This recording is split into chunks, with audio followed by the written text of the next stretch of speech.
शंकरं शंकराचार्यं केशवं बादरायणं सूत्रभाष्यकृतो वन्दे भगवन्तौ पुनः।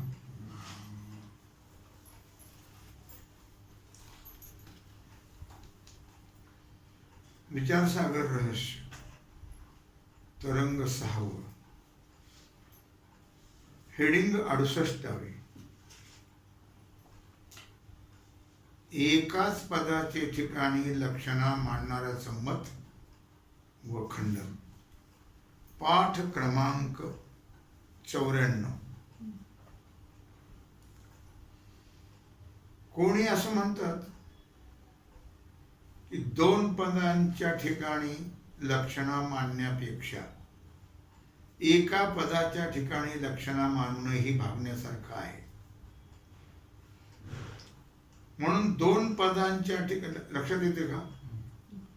कोणी असं म्हणतात की 2 पदांच्या ठिकाणी लक्षणा मांडण्यापेक्षा एकाच पदाच्या ठिकाणी लक्षणा मांडणंही भागण्यासारखं आहे. म्हणून 2 पदांच्या ठिकाणी लक्षणा मांडणं निष्फळ आहे. जरी सर्वज्ञता धर्मवान ईश्वराची अल्पज्ञता धर्मवान जीवाशी एकता घडत नाही, तरी एका पदाचं लक्षण जे शुद्ध त्याची दुसऱ्या विशिष्टाशी एकता घडण्यास हरकत नाही. कळलं का? दुसरं विशिष्ट काय आहे? जीव.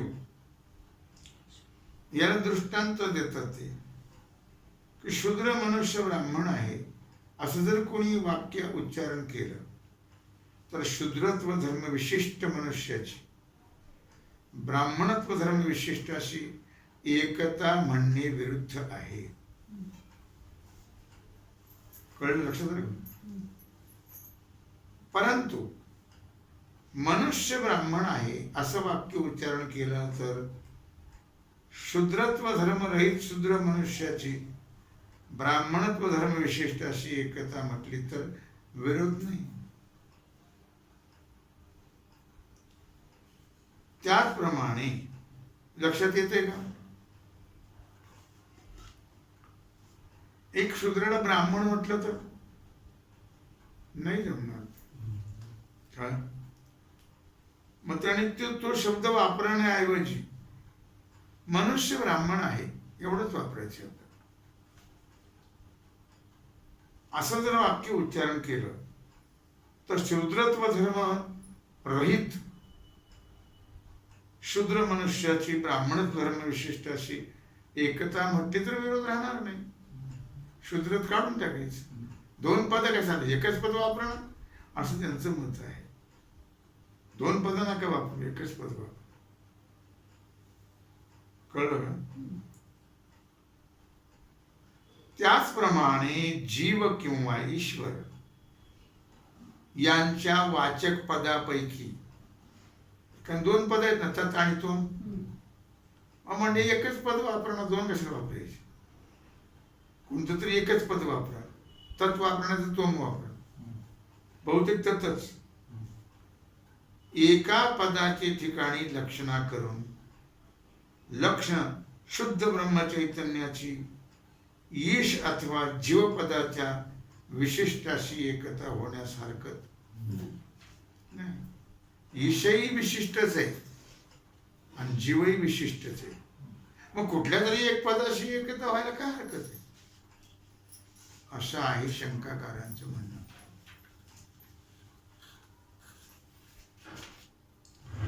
परंतु हे म्हणणं बरोबर नाही. एका पदाच्या ठिकाणी लक्षणा मांडणारास कोणत्या पदाच्या ठिकाणी लक्षणा मांडता असं विचारावं. तत्कात्वम महावाक्यातील प्रथम पदाच्या ठिकाणी का द्वितीय पदाच्या ठिकाणी? तत् पहिलं, त्वम दुसरं.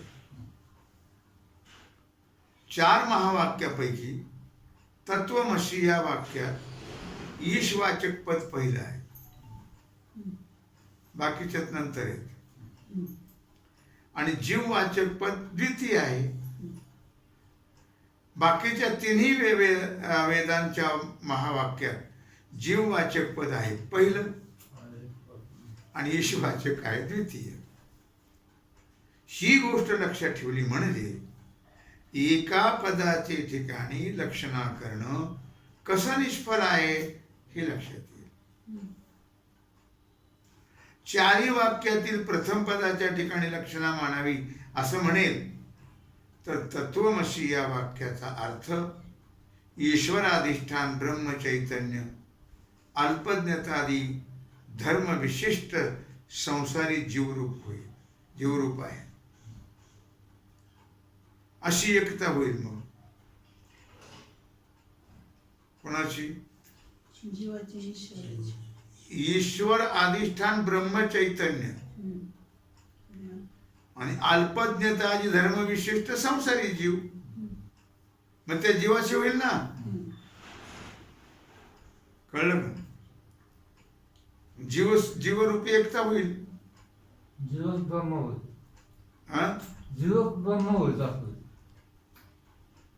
ब्रह्म होईल. आणि तीन महावाक्यांचा अर्थ जीव अधिष्ठान साक्षी चैतन्य सर्वज्ञतादी धर्मवान असंसारी ईश्वर रूप आहे अशी एकता होईल. कळलं का? जीवाधिष्ठान साक्षी चैतन्य सर्वज्ञतादी धर्मवान असंसारी ईश्वर रूप आहे अशी एकता होईल. पहिली म्हटले जीवरूपाच्या ठिकाणी होईल, आता म्हणले ईश्वर रूपाच्या ठिकाणी होईल. लक्षात येईल का? ईश्वर रूप आहे अशी एकता होईल. पहिली जीवरूप आहे अशी एकता होईल, नंतर ईश्वर रूप आहे अशी दुसरी एकता होईल. द्वितीय पदात एकता मांडली तर त्याच्या उलट होईल. मग एकंदरीत मग होईल ईश्वर रूपाच्या ठिकाणी. एकंदर विचार जर केला तर कोणत्याही एका पदाच्या ठिकाणी लक्षणा मांडली तर महावाक्यात अर्थाचा परस्पर विरोध होईल. पण हे बरोबर नाही ना. कुठल्याही एका पदाच्या ठिकाणी म्हणा एकमेकाशी विरोध निर्माण होईल. एकता तर होणारच नाही. काय मांडल्यावर? एका पदाच्या ठिकाणी जर लक्षणा मांडली तर. आणि जर असं म्हणेल किंवा मग प्रथम किंवा द्वितीय पदाची लक्षणा करावी असं आमचं म्हणणं नाही. नाहीतर म्हणजे आता काय म्हणतात, कुठल्या तरी एका पदाच्या ठिकाणी मग शेवटी काय आलं ते फक्त ईश्वर वाचक पदाच्या ठिकाणी लक्षणा करावी म्हणजे शेवटी काय झालं? मग ते ईश्वर वाचक पद प्रथम असो नाही तर द्वितीय असो, याच्यामध्ये आहे प्रथम आणि बाकीच्यात आहे द्वितीय. तीन महावाक्यामध्ये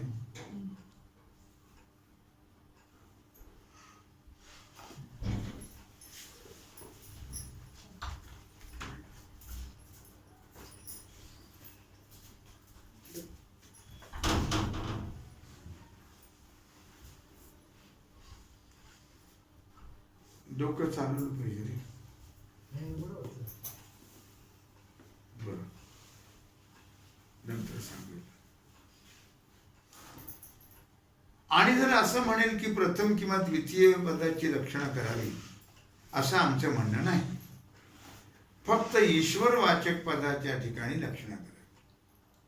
मग ते ईश्वर वाचक पद पहिलं असं नाही तर दुसरं असो.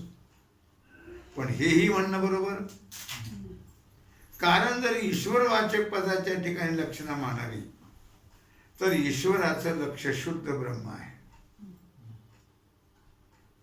ईश्वर वाचक पद प्रथम असो किंवा द्वितीय असो हे म्हणणे बरोबर नाही. कारण ईश्वर वाचक पदाच्या ठिकाणी लक्षणा मांडली तर ईश्वराचं लक्ष शुद्ध ब्रह्म होईल.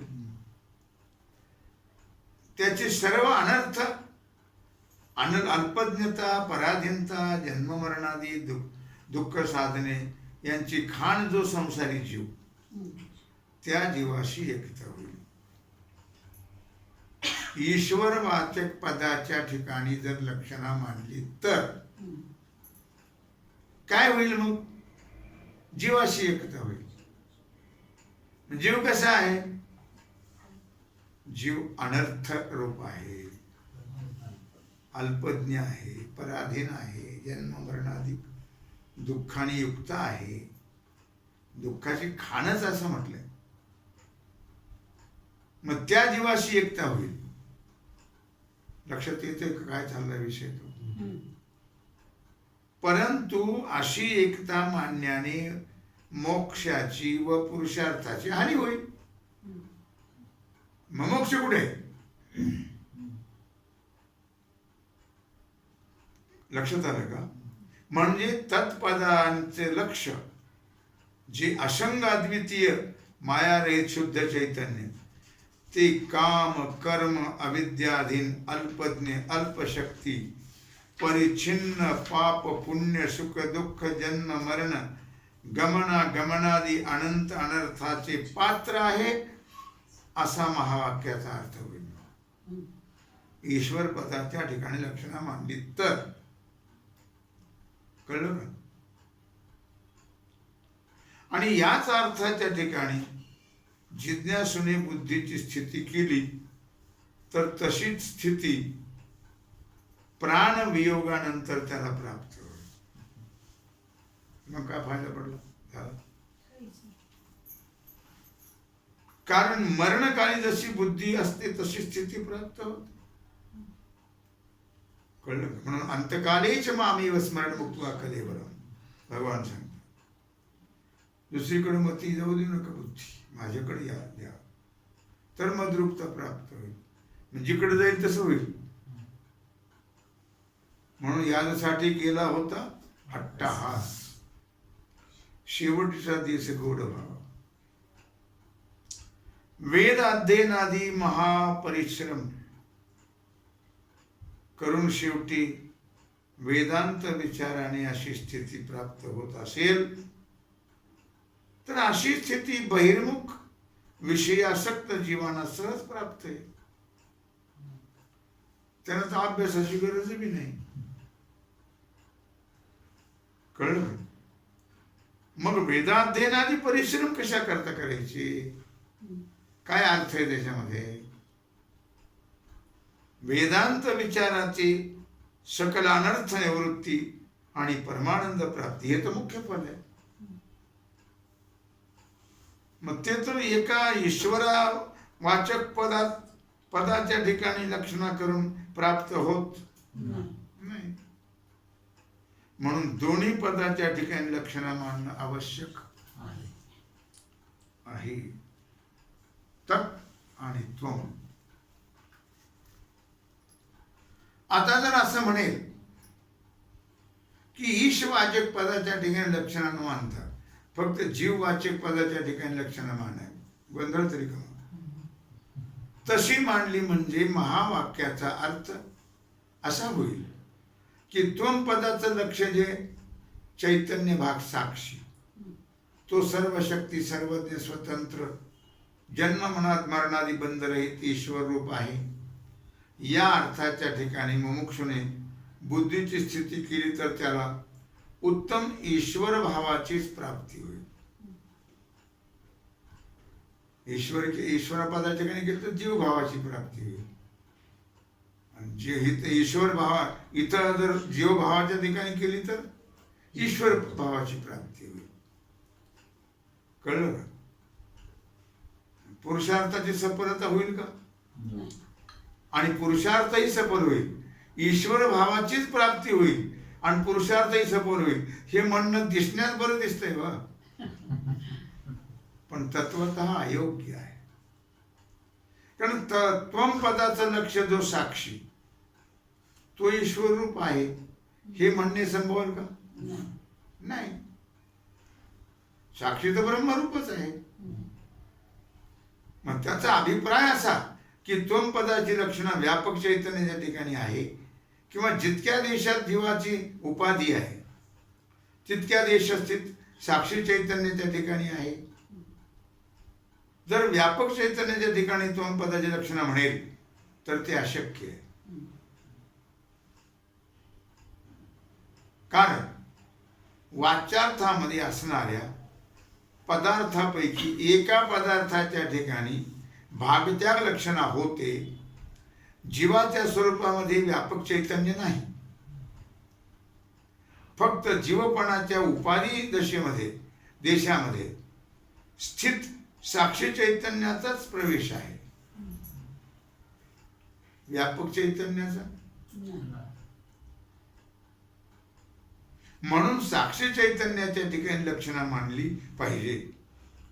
व्यापक ब्रह्मचैतन्याच्या ठिकाणी मांडता येणार नाही.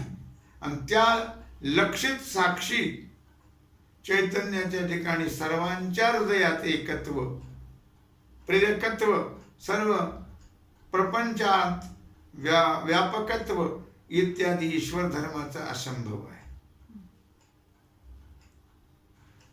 शिवाय साक्षी सुद्धा अपरोक्ष आहे.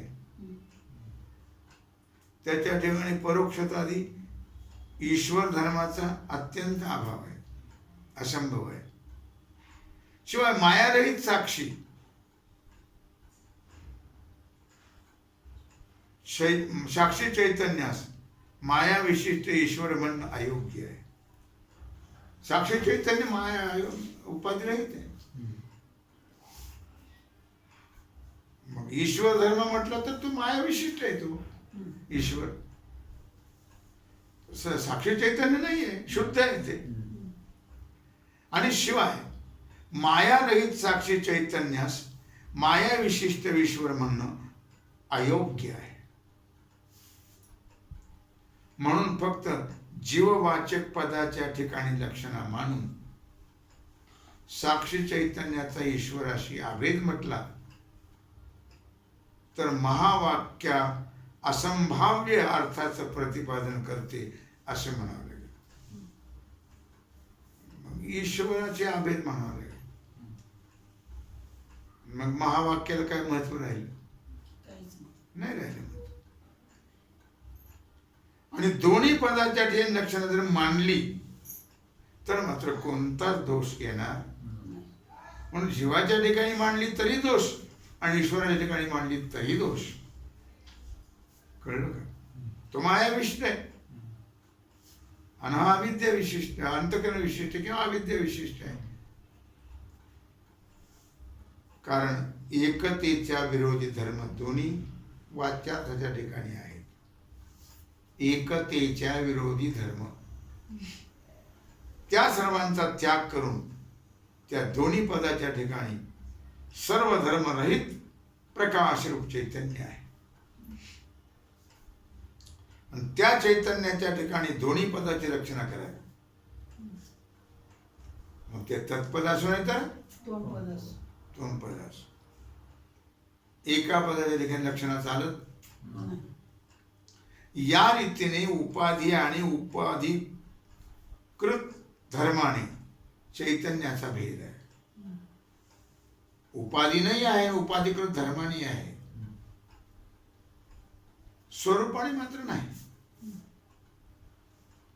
या रीतीने उपाधी आणि उपाधिकृत धर्माने चैतन्याचा भेद आहे. चैतन्य दोन आहेत का? काय एकच आहे. उपाधीमुळे भेद मानला, स्वरूपाने एकच. त्या उपाधीचा आणि उपाधिकृत धर्माचा त्याग केला असता दोन्ही पदाचं लक्ष जे चैतन्य त्यांची एकता समजू.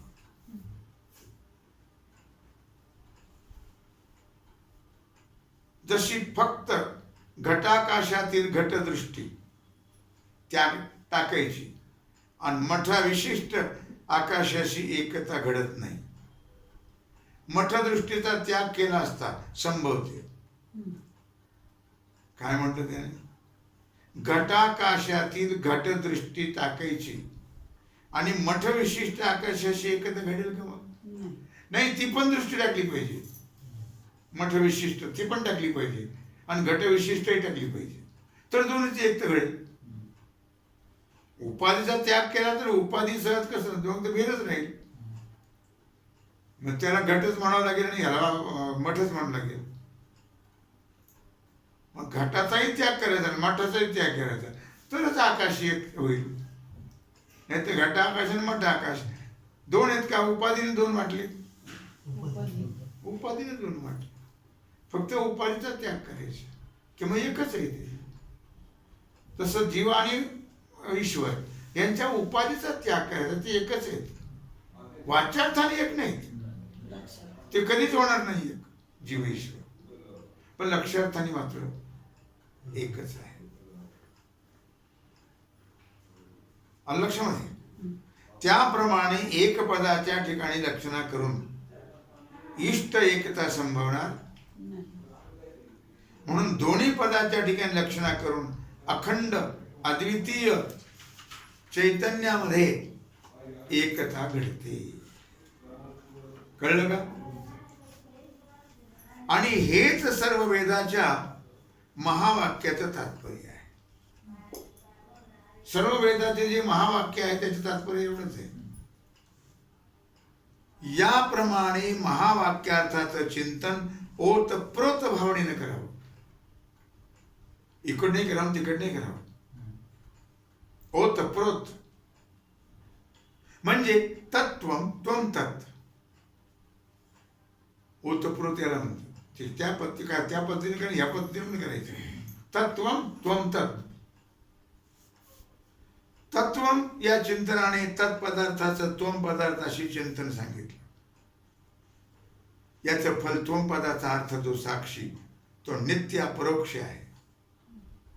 म्हणून तत्पदवाच्यार्थामध्ये असलेली परोक्षतेची भ्रांती निवृत्त होते आणि त्वं तत् अशा चिंतनाने त्वं पदार्थाचा तत्पदार्थाशी अभेद निश्चय होतो.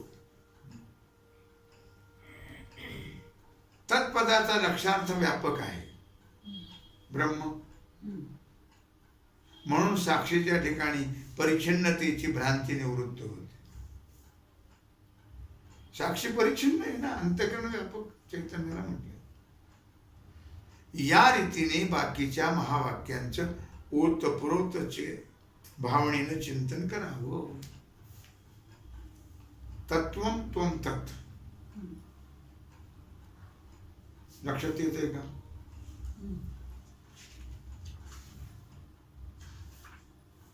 आता हेडिंग 69 लक्षात आलं का? त्वमचं तत् आणि तत्चं त्वम एका पदाची लक्षणं चालत नाही. महावाक्य विचाराविषयी शिष्याला उपदेश. हे शिष्य आता यावेळीचा गोंधळ जवळजवळ संपला. हे शिष्य भागत्याग लक्षणेने जीवब्रह्माची एकता सर्व श्रुती स्मृती प्रतिपादन करतात, तसंच तूही चिंतन कर. सगळे श्रुती स्मृती भागत्याग लक्षणेनच जीवब्रह्माची एकता प्रतिपादन करतात, तसं तूही चिंतन कर भागत्याग लक्षणे. म्हणजे तुझा संसार भाव निवृत्त होईल आणि स्वतः सिद्ध ब्रह्मभावाला प्राप्त होईल. कळलं का नाही? जीवब्रह्माची एकता श्रुती स्मृतीने प्रतिपादन केलेली आहे, पण कशाने केली? भागत्याग लक्षणे केली.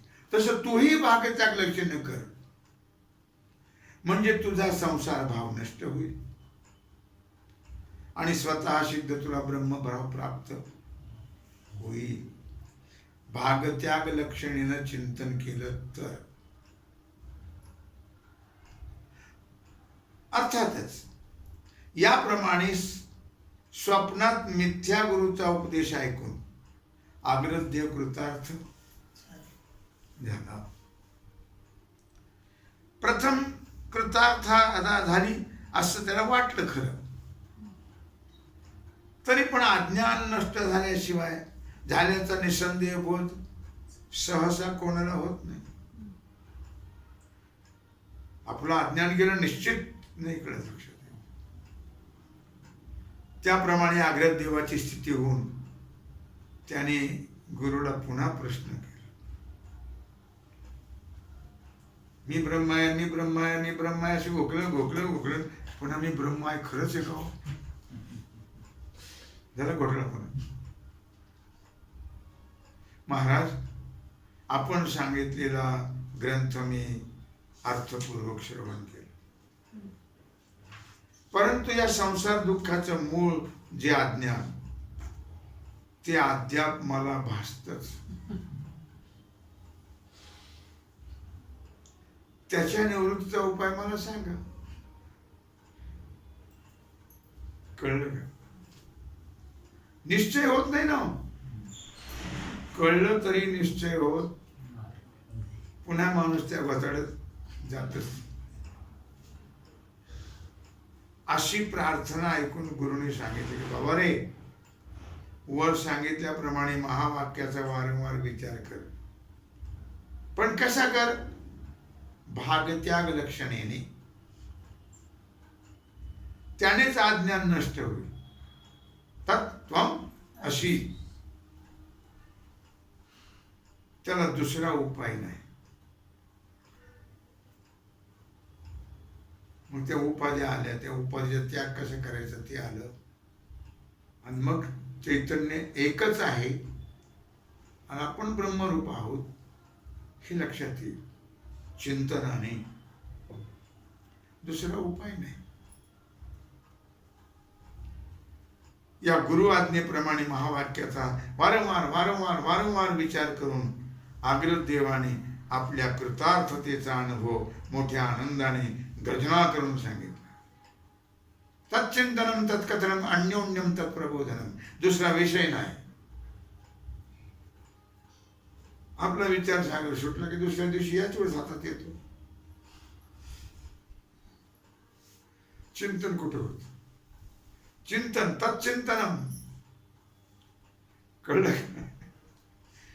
आणि मग आग्रह देवाला निद्रेमुळे ज्या प्रमाणे वन दुःख झालं आणि ज्या उपदेशाने संसार वनाचा नाश होऊन परमानंद प्राप्त झाला, त्याप्रमाणे जीवाला आत्म्याच्या ठिकाणी अज्ञानाने दुःखरूप जगत प्रतीत होते. कशाने होतं? अज्ञानामुळे. त्याचा नाशही मिथ्या गुरुच्या उपदेशाने होऊन, कारण संसार दुःख कसं आहे? सत्य आहे का? मिथ्या आहे. मिथ्या गुरुच्या उपदेशाने त्याचा नाश होईल आणि परमानंदाची प्राप्ती होईल. याकरता जिज्ञासूने वारंवार वारंवार महावाक्याचा विचार करावा. तत्वमसी. अशा प्रकारे 6वा तरंग समाप्त झाला. आता 6व्या तरंगाचं रहस्य. आतापर्यंत आपण शेवटी लक्षणेचा विचार केला. त्या लक्षणेचं मग एक पदाच्या दोन पदाच्या ठिकाणी, एक पदाच्या ठिकाणी केलं तर जमत नाही. मग कुठलंही घ्या तुम्ही. जीवपद घ्या, ईशपद घ्या, तत् घ्या, त्वम घ्या. मग दोन्ही पदाच्या ठिकाणी लक्षणं जर केली तरच हे जुळतं, नाही तर जुळत नाही. ब्रह्मभाव प्राप्त होत नाही. असा विचार आपण आतापर्यंत केला. अशा प्रकारे 6व्या तरंगाचा समारोप झाला. झालेली सेवा भगवत चरणी समर्पित करून राहिला जो सेवेचा भाग आहे तो आपण उद्या पाहू. पुंडलिक वरदे हरी विठ्ठल. श्री ज्ञानदेव तुकाराम. पंढरीनाथ भगवान की जय.